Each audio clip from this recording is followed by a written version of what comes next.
Welcome to the Juice Box with Juice Springsteen, covering the week that was in professional wrestling.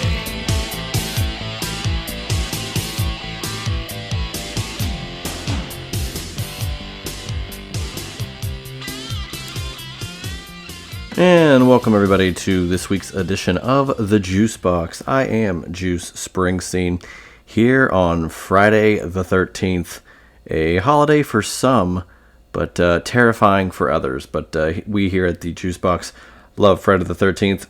Great day to watch some horror movies.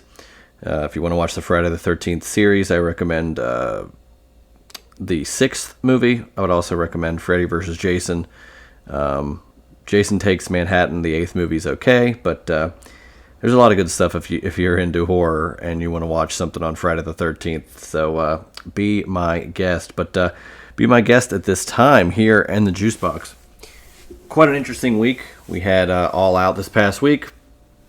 Solid show in ring. We'll discuss that in depth, as well as the current lineup for Bad Blood happening on October 5th from WWE. We're going to have some news and notes throughout the Wrestling World Week. And of course, we're going to have some programming notes as well to discuss. So quite the week, I would say. Overall, a lot of discourse, a lot of chatter from, of course, the All Out show. Like I said, we'll cover that top to bottom. We've got Grand Slam coming up in a couple of weeks. A lot of interesting stuff there. But yeah, we'll tackle it all. Before we get into it, of course, as always, follow me on Twitter at Juicy Steen. Follow me on Instagram at Juicy Wrestling Closet. You, of course, can listen to the show on Apple Podcasts via iTunes, Amazon Music, juicysteen.podbean.com, and of course on Spotify and on YouTube at Juicy Steen if you listen to it on YouTube. The RSS feed, of course, being updated every single time a new episode of the show is put up. And of course, if you do listen to it on Spotify or iTunes, if you could rate and review the show, give it 5 stars, or as I like to say, 5 straws. That would really help out the program grow. So, quite the interesting week, as I said. Last week, let's talk about programming in the show. If you tuned in last week, we had the All Out Prediction Show with friend of the show, Andrew Baydala of Final Bell Media. Very active, always on Twitter, interacting with fans and going back and forth, having good discussion, discourse, banter, what have you. But Drew finally came on to the show. I refer to him as Ticket Drew, first name Ticket, last name Drew. We had him on finally for the first time in the Juice Box, where I've known him since probably 2017, 2018, when he would help sponsor the wrestling reality show from Justin LaBar. And, of course, now he's doing his own thing and killing it. So it was nice to get him on finally in the Juice Box. We had him for All Out. And not only did we have him for the All Out predictions, but it was a video prediction show. The first one here on the Juice Box. But here in the Juice Box, we normally just do audio. So it was kind of new territory for this particular show. Of course, in my past, I had done quite a bit on video, DVD reviews, of course, an entire wrestling figure federation, a lot of interesting things throughout my life and career on the interwebs. But I've done quite a few different. I did call-in shows, I did Raw recaps. Like I said, the DVD stuff, I really covered wrestling in multitude of ways throughout the years on YouTube, but hadn't done anything specifically for this show, as the YouTube got, of course, revamped to have the show be hosted on there. But it was really nice to get some video out there. I felt that Drew and I did a solid job covering the show, predictions and whatnot, really diving into certain topics we discussed outside of AEW and All Out as well. So that was nice to get his perspective. He's got a stronger business perspective, I feel, than anybody I actively talk with wrestling about. So it was really cool to have him on board to discuss the ins and outs of the business aspect of All Out and what, the quote-unquote imminent deal for the media rights, and a lot of interesting things we talked about and touched on that episode. So if you'd like to check it out, go check out youtube.com @JuicySteen, and you can see the All Out Prediction Show in long-form video. Of course, the audio is also up there. The audio will always be out every single week, whether there is some sort of video or not. And I do want to let everybody know we're not changing to just a video show. We're going to strictly be audio for the main show. And anything that happens on video likely will be at random, depending on situational factors in play. Of course, if I do some SIP series, there's a chance to be on video. But, until that happens, I'm not going to just assume it. So we shall find out, as we get closer to certain shows. Maybe we'll have some video episodes, and maybe we'll just have more audio than video. But I think now that we've gotten a little bit into video, we're going to be branching out and just testing it out and making this more than just the audio medium. If we get some video on board, I think that will only help the show grow. So shout out to Drew and, of course, the interns for making that stream happen. Or not the stream, but just the whole the format, the overlays. I was very pleased with the work that they did, so shout out to them as well. Let's get into All Out here in a moment, but I want to touch on a couple other random topics. We had on NXT this past week the Bloodline. The Bloodline showed up, put a hurting on a couple of guys down there. Curious to see how that's going to translate. Will they continue to wreak havoc week to week? Is it just going to be random one-offs? As of this recording tonight, we will get a cage match between Cody and Solo Sikoa for the WWE Championship. So that's really where the Bloodline is on the main roster side of things. But I thought that was very intriguing to have them out there. Julia made her debut on NXT as well.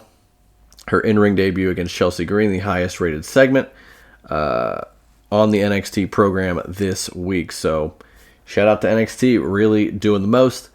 Rumors have it that the Motor City Machine Guns will be joining NXT, imminently, quote unquote. But some discourse out there saying, wow, what a demotion for the Machine Guns. How could they just go from being legendary tag wrestlers across the board and not go, straight to the main roster?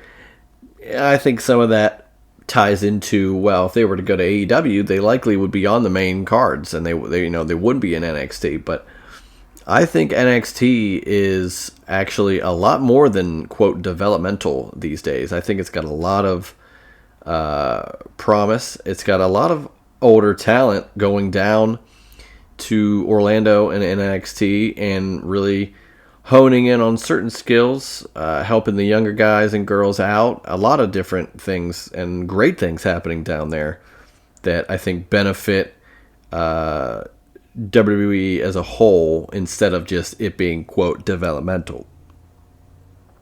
So I actually think the Machine Guns would thrive down at NXT. I'm looking forward to that, assuming it comes to fruition, that it does. But NXT doing a lot of good things lately. Of course, we've got CM Punk showing up on the October 1st edition of NXT from Chicago. And I think Randy Orton's going to be on the following one in St. Louis, I want to say. But a lot of cool stuff there with NXT. I do want to mention this as well. Programming note, I kind of left this out, but the following 2 weeks, each on Wednesday. So the normal Juicebox show will be airing, of course, next Friday and the following Friday. But the Wednesday previous, the next 2 weeks, will be Main Event Maniacs with Brian and Jay. They are covering, and in great detail, I might add. I thoroughly enjoyed this episode when I listened to it, both parts, but 2 separate episodes. Next week, episode 1 of 2 is covering the Cody Rhodes, Roman Reigns back-to-back WrestleMania main events. So next week, WrestleMania 39 with Cody, fresh off of a year where he really stepped up his game and had matches with Seth Rollins after returning to WWE after being in AEW and creating AEW. Taking on Roman Reigns, who had been champion for quite a long time, since middle of the pandemic. And, unfortunately, Cody could not finish the story. Cody did not win. And, of course, that's why the following week we will have the second episode of that series, Main Event Maniacs with Cody Roman 2, which happened this past April. Philadelphia, WrestleMania 40. I was there. It was wonderful. And, of course, Cody did finish the story. So the next 2 weeks, be on the lookout in the main feed for the Juicebox. You will see Main Event Maniacs featuring Brian and Jay, Cody Roman, WrestleMania 39. And then the following week, Cody Roman, WrestleMania 40. Back-to-back weeks for Main Event Maniacs. Looking forward to that. And I'm thrilled that they put this episode together. A lot of the main events recently in WWE have been solid, especially the last couple of WrestleMania ones. So for a more current piece of business, when the first episode, the Andre Hogan episode, arguably is the biggest main event of all time, and maybe most important match of all time for the pro wrestling business as a whole. But now we get, 36 and 37 years later, and you get to see the next era kind of begin with Roman and Cody having back-to-back WrestleMania matches with huge stakes and a lot that went into it. So I thoroughly enjoyed it. It's a little over 2 hours in total, but they're split up perfectly for the next 2 weeks to enjoy. So enjoy that on Wednesday next week and the following week. Main Event Maniacs featuring Brian and Jay. Speaking of other programming notes, but not in regards to the Juicebox, October 7th through December 30th, Monday Night Raw goes to 2 hours. I'm thrilled. I'm also kind of torn. How many years have we gone by? Wow, man, Raw should be 2 hours. 3 hours is too much. Then we, get the Triple H era, and the shows are a little bit better and better and better. And wait a second, I kind of like this 3 hour thing. I could pay attention and keep track of all this. 3 hours is nothing. Bring it on. Let's do 3 hours. But I see where they're going. They're going to be on Netflix January 6th. And assuming that'll be at least 2 hours, I think it'll be somewhere between 2 and 3, with commercials and how they pace the show. I think they're going to be more free with in between 2 and 3 hours when they go to Netflix. But from October 7th to December 30th, it will be 2 hours on Monday Night Raw, which will be really, really cool. I'm curious to see how they pace it. How are they going to put certain, what talent's going to be featured so prominently with only 2 hours to fill. I actually think it'll help the show. I think it'll be tougher to get back to 3 hours at some point. I think that 2 to 3 will be the sweet spot with Netflix coming in January. And the rumor, there's been rumors that SmackDown could go to 3 hours as it begins its tenure on USA tonight as a part of WWE Week across NBC Universal. Which, also another rumor, slip this in there. There's a rumor that in December, I believe, Saturday night's main event will be happening as a live Saturday night program for NBC later this year. That's the rumor. No announcement, no date, no venue, nothing as of yet. All rumor, speculation, but it seems like they could be pulling for that, so I'd like to see that, but they're really going for it with NBC Universal. You know, they could try to pack in as much as they can towards the end of the year as they go to Netflix for their main program in 2025. Of course, there's also AEW seemingly the other big news from the programming front. AEW seemingly could be having a show on Fox or Fox Sports 1 in the Fox networks.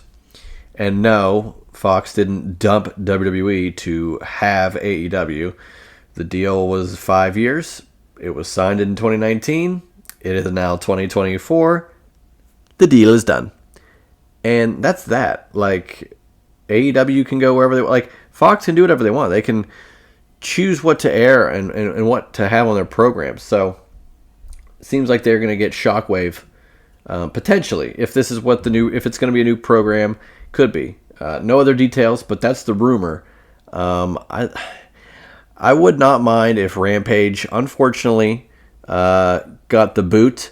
I was at the first Rampage, the one where Christian won the TNA title from Kenny Omega, which is fascinating now, considering Christian's one of the biggest heels in the business, if not the company. Or the company, if not the business. So, but I was there for that. That was one hell of an episode of Rampage. I remember that live. It was interesting. They did it live, and that's when they had CM Punk come out. The following week, it's just too much now. I've been saying it would be interesting if they had an all women's program, and maybe that could be Rampage. Or maybe you give Ring of Honor Rampage. But if the programming hours aren't there and it's not going to get picked up, then, maybe you do just do a Shockwave and do it on another station and maybe phase out Rampage. Again, as unfortunate as that is. But, I mean, to be fair, Collision has absolutely surpassed Rampage as a program for AEW television, I would say weekly. And I would even say the Punk era was really cool and really helped Collision grow. But I really like Collision as a show. Saturday night seems right for another show. I prefer 6:05, but 8 o'clock's fine. It is what it is. So a lot of programming notes there, a lot of intriguing stuff. AEW, WWE, really going over everything. And look, I even said NXT gonna be on the CW. Coming up, and you're going to get Punk, you're going to get Orton back-to-back. A lot of intriguing things there. Before we get to Raw, I said All Out earlier. I think we're going to close with All Out, but and what happened on Dynamite this past week. But Raw and Bad Blood we're going to discuss in a moment. I would like to touch on this. The PWI 500 ratings came out. As a 31-year-old guy, as a wrestling fan for this long, the PWI and PWI 500 for that matter was appointment viewing or purchasing. It was a physical magazine you bought at the grocery store in line. They had the magazines. I'd always check them out, and they'd have the top 10 rankings, each month, and it would have all the storylines or who jumped to where, pre-internet, if not pre-internet, but pre-internet being everywhere. The wrestling magazines really drove the ship, as it were, for pro wrestling news. And I loved it. I loved getting those magazines. I had a subscription to WCW magazine, or we'd pick them up. I'd get the Raw magazine. I had a WWE magazine subscription to the end. PWI, we never had a subscription for, but we always got one every month. We tried to find one at the grocery store. But these days and these years, a lot of controversy comes out with these rankings of like, wow, how could blank not be ranked higher than blank? And You also have to take into consideration this is a kayfabe based evaluation off of win-loss record, championships won, the quality of that competition, the major feuds that they had, where they stand within their promotion that they're in, and their overall ability in the ring and out of the ring just as a pro wrestler from August 1st to 2023 to July 31st of this year. And I'm going to go 10 to 1 in that order. 10, Mystico. 9, Gunta. 8, Jon Moxley. 7, MJF. 6, Damian Priest. 5, Naito. 4, Seth freaking Rollins. 3, Will Ospreay. 2, Swerve Strickland. And number 1, Cody Rhodes. So that's, I believe, 4 in WWE in the top 10. 3 in AEW in the top 10, and the other 2, CMLL and New Japan. Although Naito did work in AEW for a bit, but Cody getting number 1, I honestly can't deny that. He had a hell of a year from last August to this August, winning the Royal Rumble for the second time in a row, winning at WrestleMania 40 in the biggest main event of his career up till that point. Just a huge deal. Swerve winning the world title in August, or in April, of course, that helps. Will Ospreay having a huge year in the last couple of years. I get it. And I think they're honestly pretty strong. I think it's really... I felt that the top 10 was worth what it was. I will mention this, though. And it was pointed out in Wrestling Nation, of course, but Kyle O'Reilly, ranked, I want to say 200. See where are we at here. I want to make sure I get it exactly correct. Kyle O'Reilly, number 239. Who is number 236? None other than Eric Justice. If you're not aware of that, you should be, because, of course, he's a Costco guy. Of course he's in the PWI 500. So if you're familiar with the Costco guys and that whole act, as it were, that is Eric Justice and his kid, and of course the Rizzler and all those guys. Eric Justice is a pro wrestler. He has been for quite a long time. And I think he still does, of course, do independent wrestling and stuff. So it's funny that he made it, and it's the fact that he's ahead of a guy with great wrestling ability and acumen that Kyle O'Reilly has is just funny. It's not that, again, it's based on kayfabe, and Kyle O'Reilly actually has had a quality year the last couple of months with the conglomeration. I think his year has gotten a lot better, but of course, this ended in July 31st, so maybe he'll have a higher ranking next year. I would wager that he does, but just a funny little note that the Costco guy is higher in the PWI 500 than Kyle O'Reilly. There's other people, of course, he's higher than, but just so close. And it's like, no, Eric Justice, baby, number 1. Let's get to Monday Night Raw. Let's get to what is going to take place on October 5th. Bad Blood. This will be something, I assure you. So, Raw this past week, I felt was strong. We had the Wyatt Six in a street fight. We had a great interaction between a couple of legends of Canada with Bret Hart, Sami Zayn, going against Gunther. I felt that Joe Tessitore sounded more comfortable. Really enjoyed his commentary work this week. Again, 2 for 2 for him. We got a number 1 contender for the Intercontinental title in Jey Uso. Main event, Jey Uso wins a main event to get a solidified spot. Not sure if that match will take place at Bad Blood, but seemingly that's where those two have a date of destiny.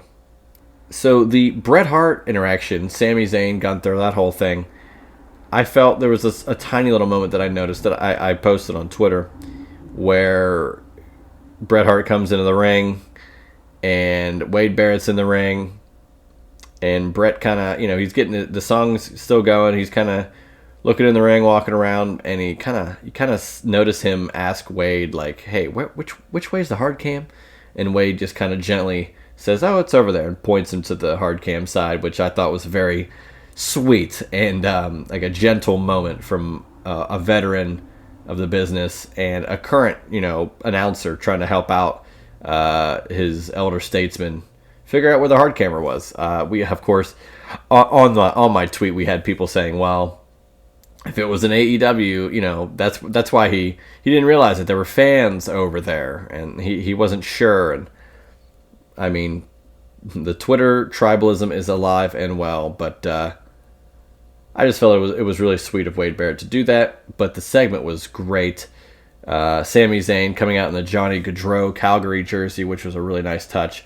WWE, by the way, doing an amazing little tribute, little walk-along video thing with Jackie Redmond outside of the building, the Saddle Dome, I believe, and just talking about the tragedy of the Gaudreaus. Unfortunately, both those guys passing away a couple of weeks ago, and not only that, but being in Calgary, and I believe she interviewed Johnny, back in his playing days. Of course, Johnny Hockey, one of the better hockey players in the National Hockey League, if not the world. But they really nice tribute to those guys, and Sami Zayn having the jersey was really the really nice cherry on top of that. But of course, Gunther coming out talking trash to Bret Hart, saying, "You are great, but I think everybody would agree that my true number one favorite wrestler would be Bill Goldberg." Just an amazing little. It's not really inside, like an inside joke, because we all know it. But I say we as if we're the main audience, and I'm sure there's people that didn't get it. Like, oh, Goldberg, that's a bizarre choice, but the disdain of Goldberg by Bret Hart is well documented. Who Killed WCW? He talks about Goldberg in there as well. Ever since that insane,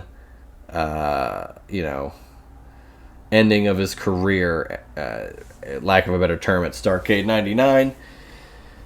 Just an unfortunate series of events that led to Bret having some serious health issues and, of course, retiring from pro wrestling way too soon. So he definitely has a lot of anger towards Bill Goldberg still, but Gunther wanted to capitalize on that, and I felt that was a great moment to do so, especially for the Gunther character. He's really improving on the mic, I would say, week to week, but seems like, Sammy wants that match. He really wants another shot. Well, not another shot, but he wants to go against Gunther again. He took away the Intercontinental title after 666 days of Gunther owning it. Now we get the World Championship. Gunther has a successful defense, submitting Randy Orton in the center of the ring at Bash in Berlin. Now, who's his next challenger? Sammy wants a match. I don't think he's going to get it yet. Maybe Bad Blood. It's a domestic show. We might get 6 matches or 7 matches, not necessarily 5 like the rest of the PLEs internationally do. But, I don't know. It just came off like, all right, I think you're going to get your match. He doesn't want to give Sammy the match, but I think it'll end up happening. If not Bad Blood, I guess the next show? I don't know. I believe, is the next show? Let's see. NXT, Halloween Havoc. And then, Crown Jewel is November 2nd. Unless they pull something off in October. I don't know if... Bad Blood's in October. I guess that makes sense. So, they're not doing anything in September, so... Crown Jewel would be next. Maybe that's where they would have a world title match. Gunther and Sammy. But Bad Blood, as of now, I'm going to kind of reference what happened, the rest of Raw. Liv Morgan will defend her women's world title against Rhea Ripley. Finally getting this match after what happened at SummerSlam. And curious to see how it transitions into whatever's next, because I have a feeling Liv's going to retain. Is Rhea still going to want to go after her? Is this just it? Maybe Rhea does just win. Charlotte's in the fold still. When's she coming back? A lot of interesting moving pieces. We don't know what Crown Jewel's going to have in store.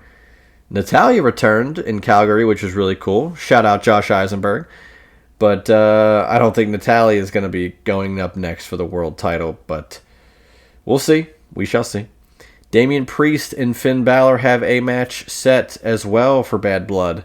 Very apropos, considering they, were formerly members of the Judgment Day to start, and now it's all over. We still have Judgment Day with Finn Balor, Carlito, JD McDonough, Liv Morgan, Dirty Dom, of course. But now Priest is a babyface. To see how they line that up, what's really going to take place going forward with Judgment Day. Will Finn get more momentum? Will Finn and Liv both lose, and it's more advantage to the good guys per se? I don't know. We'll have to find out.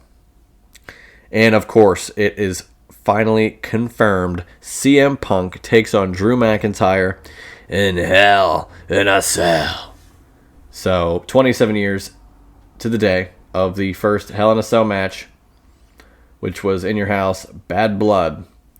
We now will get another Hell in a Cell match at Bad Blood, bringing back the event. McIntyre, Punk, they've gone 1-1 in their matches thus far with SummerSlam and Bash in Berlin. And now we get the blow-off, which finally this is happening as a blow-off instead of, I don't know. They really used to do Hell in a Cell when it mattered, and it never needed to be anything crazier than that. But now, they had the pay-per-view where you saw it twice in the same night, and now we get it, where it's a little spread out. Of course, we had Hell in a Cell last year at WrestleMania, I believe, with Edge versus Finn Balor. But I don't think that... I don't know. I like that it's now spread out a little bit further, and I don't think we have to be concerned with being oversaturated as a match type. Speaking of, let's get to AEW to round out this show today. We had the 4th Casino Gauntlet since April on Dynamite this past week. Even though I love the Casino Gauntlet match and concept, I think it's the best concept AEW has come up with thus far. But it is a little head-scratching. It's like, is there another way we can get a number one contender? Isn't there? No, apparently not, and not yet. But we do have... I'm going to have to pull that up. I believe it's a separate card here.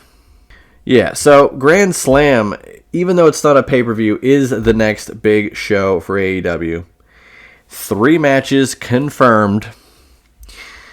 Let's start with All Out, and we're going to transition through Dynamite to Grand Slam. All Out was a fun show. I caught the back half of it live and then saw the first parts and really enjoyed it. I think MJF winning was kind of head-scratching. But I don't think I don't think we're done yet, necessarily. Daniel Garcia looked great. I think that was his best performance thus far in the biggest match of his career, but I don't think MJF was ready to lose a match just yet. The Young Bucks, of course, defeated the BCC. We'll get to those guys later. Will Ospreay and Pac, my God, one of the best matches you'll ever see. Unbelievable in-ring work by both men. Will Ospreay getting the victory. Crazy Chicago street fight. Willow Nightingale, Chris Statlander, a brutal spot. Chris Statlander hitting a flip to the outside, landing right on Willow as she tried to move from a table. But Chris Statlander gets the win by submission, wins the Chicago street fight. I was happy to see that. Okada taking on Mark Briscoe, Orange Cassidy, Takeshita, gets the win by pinfall, and then Dynamite shapes up that Takeshita and Okada seemingly have a bout with Destiny sooner rather than later. Can't wait for that. Andrew and I, Mr. Baydala, we discussed how, regardless of this Fatal 4-Way, you gotta have Takeshita and Okada sooner rather than later. I think it's the strong right move. Not sure if Okada is going to stick with the Continental title, but I wouldn't mind seeing Takeshita take it from him to finally, We also have the Continental Classic coming back, and I'm not sure if the champion is automatically entered into that. In every match you're in, you have to defend the title. Like, that would make sense. And if you lose the title, if you lose the match, then the title's up for grabs for the winner of the tournament, I would wager. But give me Okada Takeshita tomorrow. Mercedes Moné defeats Hikaru Shida by pinfall. Of course, Camille was not there. It was a good match. Didn't doubt that it wouldn't be, but I just don't know what really is going to happen with Moné next. We discussed it on the prediction show, me and Drew. At what point, it seems like these are just, they're handpicked. This is who Mercedes wants to wrestle. That's fine. I think this is the right call, but at some point, she's got to face steeper competition maybe she's a little unfamiliar with and get another win. I'm not saying she has to lose the title immediately, but give her a newer challenge in regards to promo work and in ring. Someone new, someone different. I'm not sure where that's going to come from, but the division is deep. I don't see why they can't bring forth someone. I thought, Camille, of course she was banned. I think Camille could be that challenger to, I'm going to help you for a while. I'll be your muscle. I'll be your heater. I'm the Diesel to your Shawn. But the championship looks really good, and I kind of want it. And then Moné can get to the AEW women's title maybe at some point. But, they do have two titles for a reason. Mariah May retaining this past week, and really wanting Mina Shirakawa back, so we might get those two in an interaction. Shocking we didn't get Tony and Mariah in some way at All Out, but it is what it is. Bryan Danielson defeated Jack Perry, the Scapegoat, by pinfall. Good match. Bryan Danielson made Jack Perry look like $1 million. I had no doubt that he would. Jack Perry, I even said this on the prediction show, I've said negative things about him, but I think he's grown from that. I think he's got more charisma now than he's had before. I think this character benefits him in a strong way. I'm not going to say he's Raven, but the parallels and nuances of his Scapegoat character that remind me of Raven are a good step in the right direction, I think, for Jack Perry. But ultimately, it's up to him to, mold that into his own character, into the Scapegoat character, and not, Raven 2.0. I'm not saying he is, but I think, similar to the LA Knight thing, you want to carve your own niche, even if you're drawing inspiration or homages from previous wrestlers before you. I think it's very important, and to capitalize on the opportunity of, I want to put my own spin on what those characters had nuance of. I want to make it my own. I want to make this character my own, no matter what. And I think Jack Perry has the potential for that, but I think it's just going to be in due time. I think, losing to Bryan Danielson is nothing to sneeze at. Good, strong match, great showing, high-profile match. Now we can see where it goes from here, of course. So, I don't know. I think Jack Perry, of course, he's also the TNT champion, and that's gonna factor in as well. Like, he's gonna defend that at some point soon, you would have to think. Of course, though, I would be remiss if I did not mention what happened at the end of this match. So, Danielson wins. The BCC come out to congratulate him, and it's all of them. It's Claudio, it's Jon Moxley, it's Wheeler Yuta, And they come out, and Pac's out there too. Pac, that's the thing. He was kind of holding Wheeler Yuta and hugging him and celebrating. But as soon as Wheeler Yuta's back was turned, an uppercut hit Bryan Danielson with a vengeance from Claudio. And then we saw the plastic bag over the head of Danielson.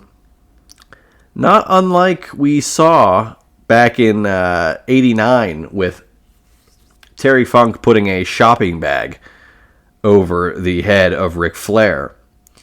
And I'm going to combine this with what we'll talk about in the main event here in a moment, with some of the spots we saw, the chair shot, the needle, the cinder block. AEW, of course, where the best wrestle, but they are actively showing you, telling you, promoting to you that they are the alternative to WWE. They are not trying to be the same as WWE. Sure, you're going to see certain things on WWE programming, each week. And it's going to be a certain type of flavor. It's going to be a certain type of entertainment that you'll see week to week. But it's also, so it's going to be something you see every week in a certain way of entertainment. AEW is going to give you a more adult product. It's not going to be catered towards kids. That's just how it is. AEW shows you that. They promote it that way. They tell you it's more of an adult product for an adult fan. And in wrestling, like I just said with Jack Perry, they pay homage. That shopping bag of a Ric Flair angle was a hot angle in '89 to set up their match, their I Quit match. And it's good storytelling. It was brutal to see Wheeler Yuta so distraught, upset with what happened to his friend. He's the lone wolf out of the pack that did not turn on Danielson, so maybe that's a little bit of a face turn for Wheeler. It is what it is. You don't have to watch it. You can watch WWE if you'd like. If you have kids and you're not comfortable with what they are watching and it's that, don't have them watch it then. It's as simple as that. I think some people kind of want more done for them with their programming. Oh, this shouldn't be this, harsh. No, it's allowed to be as harsh as it can be, but it's your choice to say, no, I don't want my child watching that. Or, sure, this is okay for them to watch. Or, I'll supervise them while they watch it and explain why it's not a big deal. It's not AEW's job to do that. It's their job to sell pay-per-views and get ratings on TV and sell merch and promote stars and angles and storytelling. And I think they do a great job. And they did a great job on Saturday night with that. If it's hardcore, it's hardcore. It's AEW. That's just what it is. And I think Tony Khan always says it's for the sickos. And if you're a sicko, I'm a sicko. I enjoyed the chaos and the hardcore aspect. It felt very CZW for those of you who are aware of that promotion. But hey, it was exciting. It was hard to watch at times, but it's, I watch horror movies. I mentioned Friday the 13th. It's when this episode's airing. If you're into that, if it elevates the story, if blood elevates the story, the drama, more power to them. It is what it is. Eric Bischoff has stated many times, pro wrestling, a show is supposed to, it's a buffet. Something maybe for the kids, something for the fan of the in-ring, something for the fans of the hardcore, something for the fans of the insane, high-flying, fans of tag team. It's supposed to be, there's funny stuff. It's supposed to be a buffet. Not everything's going to be for you, but you can dabble in it or choose to not watch it. That's all on you. So I'm going to combine this with the end of the night as well, like I said. But on Dynamite, Darby Allin, who had been called out by Jon Moxley in the last couple weeks, calls John out after that, and we get an interaction between the two. Moxley, and this is the order of how it happened, Moxley tells Darby, hey, Danielson is disposed. He will not be wrestling at Grand Slam. He's not going to defend that title. And Darby has the world title shot at Grand Slam that he won. And Mox says, no, that's just not going to happen. So I'm going to tell you like it is. I want your world title opportunity. And they're going to have a match at Grand Slam for that world title opportunity. The end of the night, last night, right before the main event, we had Nigel McGuinness come out and kind of disparage Bryan Danielson once more and said Tony Khan made it official for Grand Slam. Nigel McGuinness returning to the ring for a one-on-one match against Bryan Danielson, almost 15 years to the day of their final interaction and match in Ring of Honor back in 2009. I cannot wait for the storytelling. I can't wait for the video packages. It's going to be fantastic. But riddle me how Moxley, who is not a fan of Bryan Danielson right now, he turned on him at All Out, says that Danielson is not able to wrestle at Grand Slam, to get Darby Allin to wager his world title opportunity in a one-on-one match. And Danielson is not, lying for the sake of the BCC. He's going to wrestle, and if he is cleared to wrestle, it's going to be against Nigel McGuinness in a dream match when it should be against Darby Allin for the world title.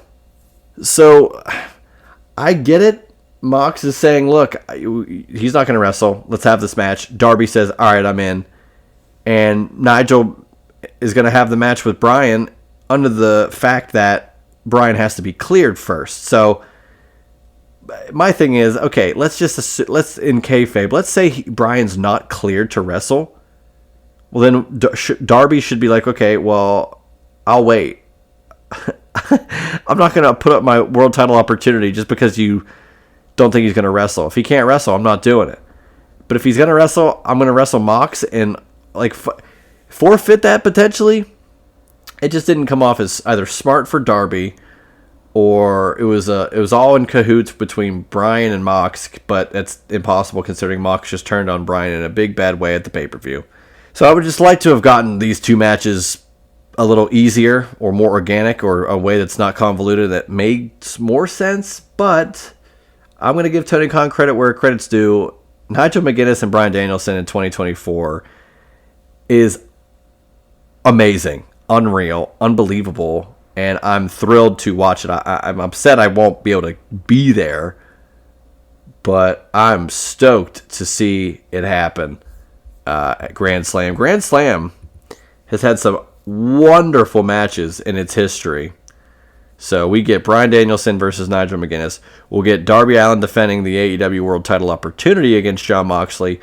And then we get the Young Bucks defending against the team that won the Casino Gauntlet for the tag teams, Will Ospreay and Kyle Fletcher. That'll be for the World Tag Team titles.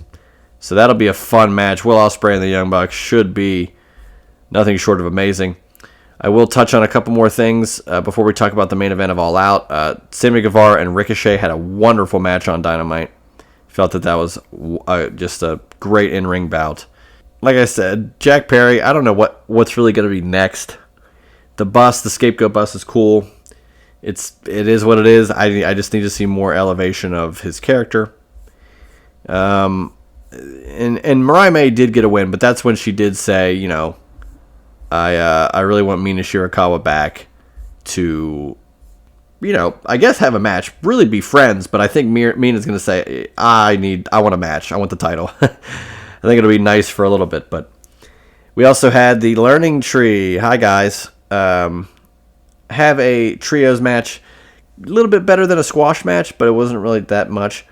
Jericho did complain, though, that $7,000 had still not been reimbursed from the jacket that Orange Cassidy destroyed and ruined back in 2020. Yes, that's what we're doing now. And the conglomeration showed up with a huge, like a dump truck or a lift, and dumped $7,000 worth of, I guess, pennies and change into the car that Jericho drove up to the arena, which was pretty cool. It was a cool sound. Would have done more damage had it been a bunch of 50-cent pieces or silver dollars or golden dollars. But it was a fun segment for sure. The conglomeration's a really fun group going on right now in AEW. But yeah, the Casino Gauntlet was interesting. FTR, Ospreay and Fletcher, The Righteous, Undisputed Kingdom, The Acclaimed, MXM Collection, Top Flight, the Outrunners, who got the biggest pop of the night. Shout out to Josh Eisenberg. Huge fan of them and, of course, of Josh. But the Outrunners are a great 80s style gimmick who lean into it wonderfully. And they got the biggest reaction of the night as a pop. And they also, got very close to winning this match. But fell a little short. And kind of like when the Acclaim got that audible and ended up getting another match at Grand Slam and winning the title, I would love to see the Outrunners get a shot, maybe weasel their way into a triple threat at Grand Slam, or, get a match at Wrestle Dream potentially, earn another shot for the World Tag Titles. And at this point, if they're a hot team and they're over with the crowd, give them a run with the titles. I'd love an 80s style tag team run by them. That would be wonderful, I think. So we'll see, but I love their gimmick, and they just fell a little short. But Will Ospreay, Kyle Fletcher should have a wonderful match with the Young Bucks at Grand Slam. Another match we might see at Grand Slam. So, main event, All Out, Strickland, Hangman, lights out steel cage. It wasn't sanctioned. Hangman did everything. There was a cinder block, a lot of brutal moments in this thing. Of course, it ended with a needle in Swerve Strickland's cheek. And as it was happening, Hangman hit Swerve with an unprotected headshot, practically to just the top of the head, and won the match by knockout. So Hangman finally gets the win over Swerve. And I made the case of, if it's too gross, too graphic, don't watch. Watch another match and come back later. Don't have your kids watch if you're uncomfortable. It shouldn't be that difficult as an adult watching this programming. AEW is not going to dumb it down for the mass audience. They're going to do what they need to do to stay who they are. And I prefer them to do that. Ask, for forgiveness later. Wrestling is fun, and as long as everybody's safe, I think, it is what it is. But, of course, on this episode of Dynamite, Hangman's backstage, says, anybody that got in my way or does get in my way in the future of Swerve is going to, get a beat down by me. And, of course, JEFF, JARR, ETT, Jeff Jarrett gets in his way, talks some trash, comes to blows. I hope, I think we will get Hangman versus Jeff Jarrett very soon. I'm hopeful it's at Grand Slam. I think that'd be a wonderful match. I just want to see Jeff Jarrett get that reaction, get the entrance in Arthur Ashe Stadium in New York. I think it'd be badass. And hey, I don't think he'd beat Hangman, but I think it'd be one of the better high-profile matches Jeff Jarrett's been in a long time. He had a great moment with the guitar shot at All In. He was over like Rover with that crowd, and I think he'd get a great reaction in New York. So Hangman and Jarrett seems to be something probably happening in the very near future.